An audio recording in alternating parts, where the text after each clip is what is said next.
Hi everyone, McBeard here, back with another video for you, another deck guide for you, as I have been revisiting decks that I would qualify as old school. And I think that this started with my reinvigorated love for Consume monsters, as they are using Neckers and Necker Warriors in a lot of the builds, and I felt like that was kind of old school to how Consume used to run in closed beta and many patches ago. And another list that I wanted to revisit was actually a Ciri Dash discard list with Kingbrand. While Ciri Dash has seen a great reduction in play since the gold immunity change, her ability to close games and her overall effectiveness is lower than it was.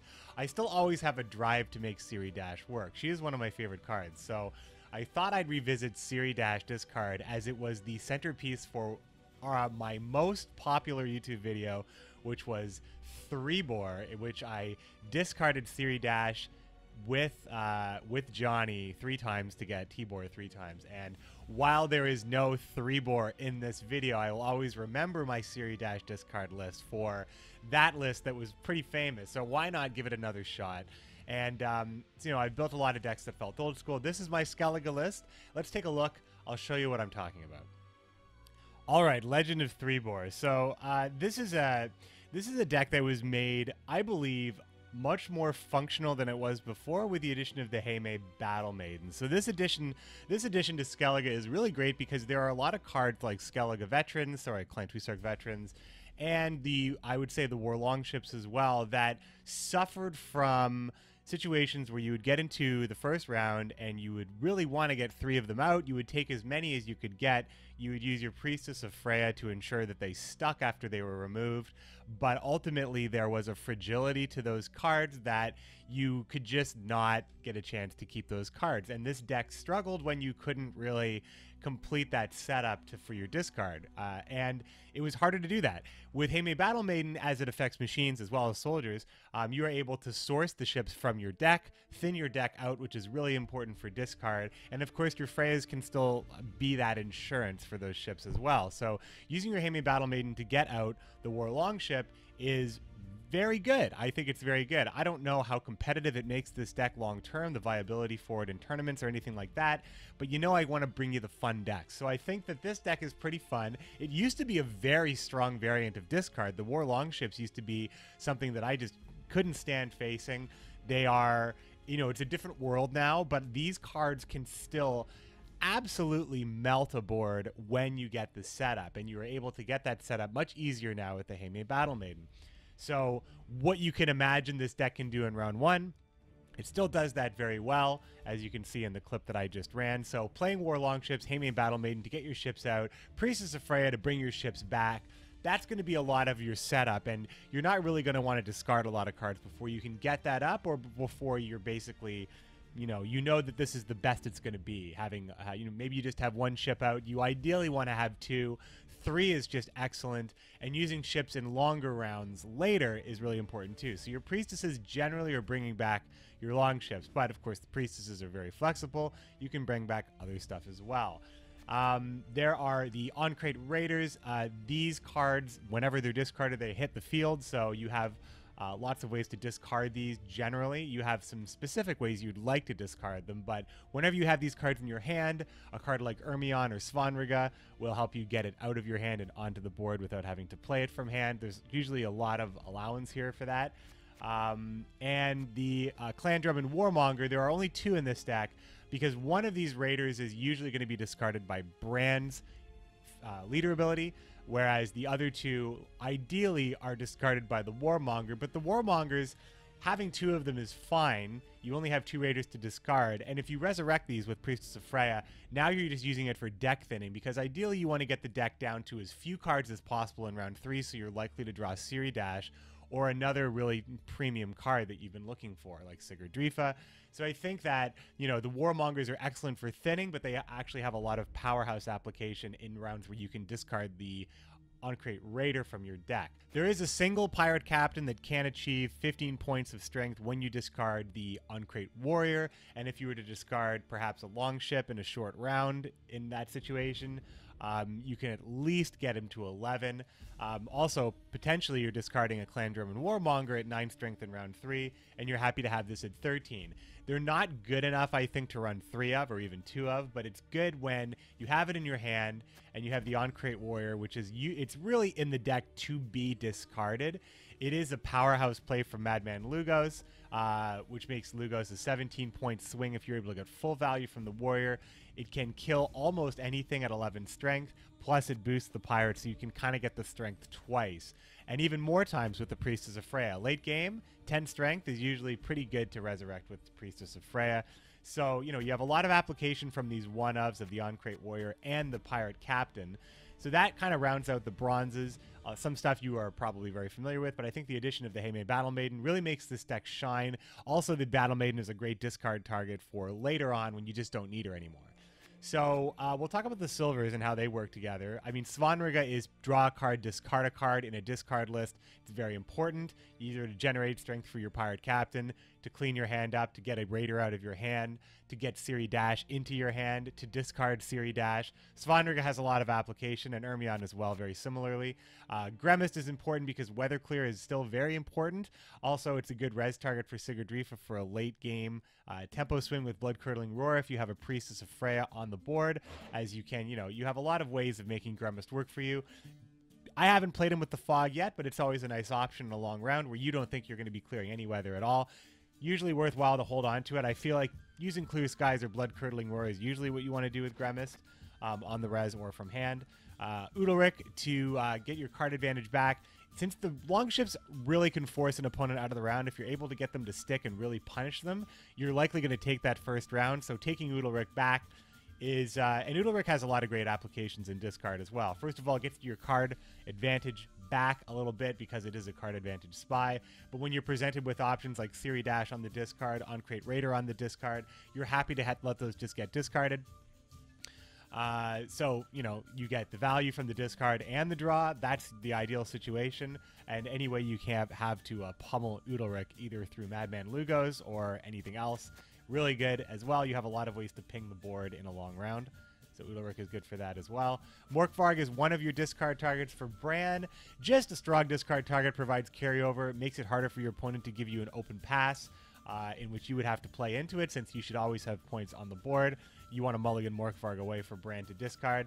And Sigurdrifa is really kind of a hard card. You don't really need to explain this card. Almost an auto-include in every single Skellige deck. She resurrects a silver or a bronze card. She is pure value and a lot of utility as well in some cases, with the cases like Gremist or Warmonger or something else that you really need. Even Johnny in some situations where you want to get another discard on Ciri Dash, which is kind of how Threebor was won in the first place. There is no Restore in this deck, since a lot of the cards that you'd want to bring back are probably at 7 or 8 anyway, and Gremist is really the only target for Restore, but I didn't want to cut any more silver slots. Johnny is kind of the big key to this deck, is Johnny allows you to discard Ciri Dash and get a 5th gold. Johnny and Ciri Dash are made to work together, which is very thematic for the lore, and you can see her in Johnny's art there. She's gone. And I think it's really great that Ciri Dash and Johnny work together. They will always work together. I feel like running these two cards together, especially now when it's less likely that you're going to play Ciri Dash from hand. You don't want to risk a lock as much. If you can have some sort of application with Ciri Dash where you can strengthen her without playing her or the risk of losing her, it's just a little bit better because it is, you know, a meta where there's locks around. And, you know, there's a lot of ways to strengthen Ciri Dash without actually playing her in this deck. So there are your silver cards. Of course, Ciri Dash explained. You want to discard her a lot, get her up to like 16 or even 20 points in some situations. King Bran will discard Morkvarg, Ciri Dash, and a Raider most of the time. So she starts at 14 at that case with King Bran's leader ability. Starts at 14 and then 2 more discards. You get her at 20. So that's, you know, it's wishful thinking a lot of the time, but usually in a late game draw, you'll take a 16-point gold or a 17-point gold. So like it's usually okay. On top of that, Ermion, again, helps you filter through your deck, thin your deck, discard cards that you don't need anymore, draw cards that you do need. Ermion is very good in this case. And Madman Lugos, usually discarding a Raider for tempo, eliminates a very important setup card for your opponent in round 1, or a crucial card in round 3, or is just pure power. Madman Lugos is great for a discard deck. Finally, Coral rounds this out. Coral is a really strong card, really hard card not to include with Skellige just because of what she's capable of doing. Turning any unit into an artifact, a Jade figurine, is fantastic. Eliminates the unit completely. It can't be rezzed. It can't be brought back in any way whatsoever. Coral has a lot of application because there's a lot of cards you want to just completely remove from the game. And then, of course, like Lugos, can just be a sheer value play. So there you have it, the Legend of Threebor. And, you know, it's a fun deck. I do love Ciri Dash decks, and I do like the ship-based discard list. And I've actually played a lot of it, even though I'm not a huge Skellige player. I believe it is the faction in which I have the least amount of victories by a large margin. This is a deck that I've always come back to. So I got a great game to show you. You know how the ships will work, how they can work, how you can steamroll an opponent when you can get all your ships out. But what if you go up against a really bad matchup? How does this deck find a way to win? Well, I'm going to show you this gameplay. It's really good. Check it out. I'll see you on the other side. All right, we're going to get into a game here against Radovid. And, you know, Radovid is not a great matchup for this deck just because you know that he's able to shut down your setup with his faction ability. So with Radovid being able to do that, I'm trying to approach this where...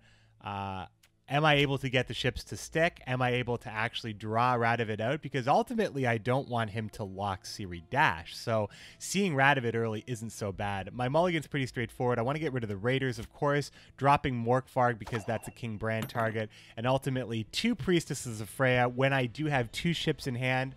Not really necessary in round 1. But, you know, the Heime Battle Maiden is a great pick as well. So I have lots of ways to source my ships and play my ships as Radovid opens up with his Blue Stripe Scout and Commando. So I'm going to set my ship up, and we're going to see what Radovid does after this. And Radovid does have a lot of options here. Is playing a control-y weather type list, so my ship's already in jeopardy. I still think it's worthwhile. Now that he's kind of committed the weather, I think, okay, he's not going to lock this ship. So let's play another one and see if we can get this setup to stick. Because the weather will be ticking on the one ship. But he does have options. Muzzle is a very important card right now. Muzzle is in many decks, as it does deal with a lot of stuff at 8 or lower, which many setup cards are. So I'm struggling here. I still want to get these ships out. I'm not satisfied with one ship, although my options are running out a little bit against Radovid as Vernon Roach comes down, getting almost full value here, even though it does ping something in the frost. It's important for him to get the Blue Stripes Commandos out. I have one more shot here, and that's my Priestess of Freya, but I know he's going to use Radovid. But at this point, I think I'm just happy for him to use Radovid, because then I would be able to get out of the round, I think. That's it's a fair amount of commitment. I think we saw Vernon and Radovid in this situation, and I have not really played a lot of commitment. My setup cards don't get a lot of use here, but, you know, it's a hopeless situation. At this point, I'm going to just quickly pass here. My setup was completely shut down, and what do you really do after Radovid is able to, you know, put those locks down for you? So there's not a lot left for me to actually do. He had answers for everything. So I'm not really crazy about my position here. I do like that I'm a card up at this point, and my draw is fair. I mean, I do like my hand to begin with. I'm looking for a way to use Johnny at this point because I didn't didn't draw Ciri Dash, and I haven't even had a chance to use Bran yet. Not using Bran in round 1 is very rare because usually the round goes long enough where you're able to kind of, you know, at least get your setup going, at least discard something. For a discard list to not be able to discard anything is kind of brutal. So now I'm wondering, am I going to use Johnny at all? Am I going to use Udalric at all? Is it going to be a liability going into round 3? So I go ahead and pitch Udalric, and then I pick up Taller, which is actually very interesting. The idea that Taller is not in my opponent's hand, he's got 11 cards left in deck. Now I have Udalric in the graveyard. I can actually resurrect Udalric with Sigurdrifa, plus I have Taller as well. So I should be able to amass an amount of cards against my opponent, and ultimately that can change the game for me completely. I am concerned about going up against Radovid in a long round, because what do you do against Radovid after he's applied those locks? So at this point, at least I know if I bring a ship back, it's more likely to survive. Mean they've not forgotten me. That's nice. Definitely happy to pick up a Warmonger. I do have a Raider in my hand, so I'm looking for ways to discard here. And I'm also looking for a good opportunity just to simply play Bran at this point. But getting more cards in my hand, I think, and leaving my opponent with little options of control is in my best interest. And because I discarded Udalryk, it is in my graveyard, so I can source it with Sigurdrifa and play it at a little bit less of a disadvantage of myself, as Sigurdrifa is a body on my side. And hopefully, you know, kind of make my hand just a little bit better at this point. So we're going to drop Udalryk here. We do have Morkvarg and Ermion looking at us. We'll take Ermion. Morkvarg instantly discarded and onto the board. But now I don't have Morkvarg for King Bran, so King Bran's not looking to be super strong.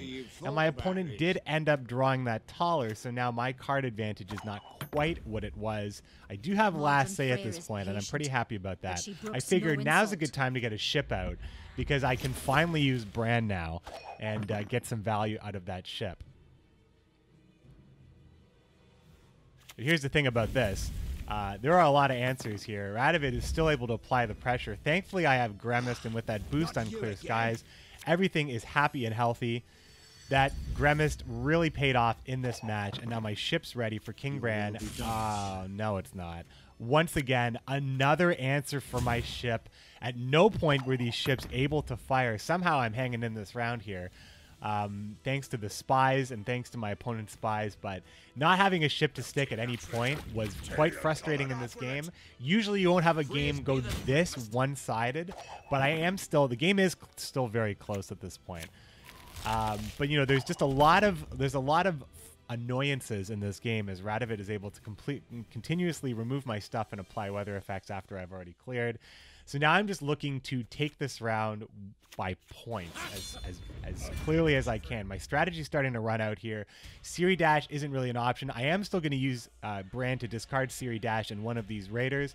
And then I have to make a decision on this last card. It's going to be the Heimei Battle Maiden because her application at this point is just not that great. It is okay to run two of them because she is great to discard later on, but this is not the optimal time to use Bran or the optimal discard for Bran. But I'll take the extra value from the Raider. It does get a buff coming out at 5 on the board. Ciri Dash jumps back into the deck, and hopefully with Ermion and only 5 cards left in my deck, I am able to draw her, and I do have more thinning available as well with the Clan Drum and Warmonger. But I think it's probably more important that I establish, you know, I need to set my hand up a little bit better. I need to know how I'm going to win this game. So we're going to drop Ermion first and see what kind of hand we're looking at. I figure it's fine to discard the Raider. I know I'm going to get one card that's fine to discard. My draw is Ciri Dash and a Priestess of Freya. This is a great draw because I'm able to discard the Warmonger now and bring it back with the Priestess of Freya. And I'm also able to discard the Raider, which goes onto the board. So, you know, my plays have been pretty fair tempo considering I have no ships out, but I was able to get all 3 Raiders out in this round. I am still fighting the Frost, and this is still a really close game. Now that was a bad play by my opponent because it just wasn't a lot of points. This allows me to catch up at this point. A 7-point play is not what you want, and it was part of the fact that he was given a short round 1 and immediately passed on me in round 2. Made a lot of his cards not great as well. Worked against him. This is a pretty good situation here. I'll take the Pirate Captain to go into the discard because at this point I'm not really going to be able to use it, and you know, it's much better to have the Uncrate Warrior in the deck still because Lugos is able to be played now to discard the Uncrate Warrior, which will kill Taller with full 11 strength. And now I'm starting to feel pretty good about my position. I have 2 cards left. One's a 14-point Ciri Dash, and the other one is Coral with a giant Udalryk coming down. At this point, my opponent draws Bork and plays it. Of course, I mean Villain Tretmirth, but he plays it in a situation where it's not going to trigger. I do rope this turn thinking about what his last card could be, but Villain Tretmirth is not actually a threat to anything on my board because it won't trigger. The game has gone too late. My opponent decided to play the card late, but he was blocked off as I had given him a Taller and Udalryk. His final play here is the Temerian Infantry, and somehow I am able to pull this off. I deny Villain Tretmirth with Udalryk. It is great that I brought him back, and I was thinking about not actually using him in the round. Ultimately, it was a great block. Really kind of gummed up his plays, and, you know, a huge amount. And then my video does stall here for a moment, but, you know, it comes back just in time as Morkvarg jumps out, getting me those points at the very end of the game. It was really, really close. It wasn't until Morkvarg jumped back out there that I was 100% sure that I won that game. Sorry about the little stall at the end there. That's just how the video recorded. But it was a good game. I'm pretty happy about the whole thing. This game was really exciting. I felt like it was a good showcase of the deck in a situation where things don't go your way, because when the things do go your way, you're able to crush round 1 and finish off round 3 very nicely. So I was really happy with this gameplay video. If you want to see more of this deck, let me know in the comments below. Like and subscribe if you enjoyed the video, and if you want to see more decks from me, stay tuned. I got more coming up this week. Thanks for watching, everybody.